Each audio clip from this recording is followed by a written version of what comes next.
যে জামাত তারা ঘরে ঘরে গিয়ে টাকা দিয়ে অসহায় মানুষকে টাকা দিয়ে তাদের ভোট কেনার চেষ্টা করছে এবং তারা গতকালকে শবে বরাত গিয়েছে।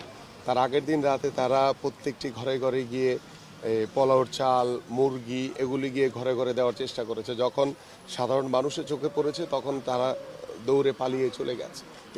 এই ধরনের যে মিথ্যাচার, এই ধরনের যে প্রলোভন দেখিয়ে ভোট আদায় করার যে অপচেষ্টা, এটা আমার কাছে মনে হয় যে আমাদের যে একটি নিরপেক্ষ নির্বাচনকে ব্যাহত করবে। কারণ আমরা চাই অবাধ সুষ্ঠু নিরপেক্ষ নির্বাচন। সেই নির্বাচনের মাধ্যমে জনগণের যাতে সর্বাত্মকভাবে তাদের রায়টি যাতে প্রতিষ্ঠিত হয়, কোনো বিভ্রান্তিমূলক কোনো মিথ্যাচারের মাধ্যমে যাতে কোনো ভোটকে যাতে কেউ বানচাল করতে না পারে।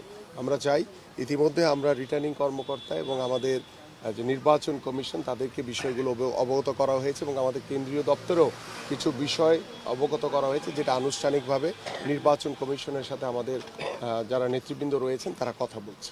এবার ভোটার উপস্থিতি কেমন হবে আশা করছেন? কারণ আমরা আশা করছি যে আলহামদুলিল্লাহ, আমরা প্রধান কাজই হচ্ছে আমাদের এটি, এবং আমি যেখানেই যাই সবার আগে বলি যে আপনারা আপনাদের পছন্দের প্রার্থী, পছন্দের মার্কাকে ভোট দেন, পছন্দের দলকে ভোট দেন, কিন্তু অবশ্যই আপনারা ভোট কেন্দ্রে উপস্থিত হবেন। কারণ ভোট হচ্ছে আপনার নাগরিক অধিকার। এটি প্রদানের মাধ্যমে আপনি সরকারের কাছে জবাবদিহিতা চাইতে পারবেন এবং সেই জবাবদিহিতার মাধ্যমে আপনার স্বার্থ সংশ্লিষ্ট সব কিছু রক্ষা হবে।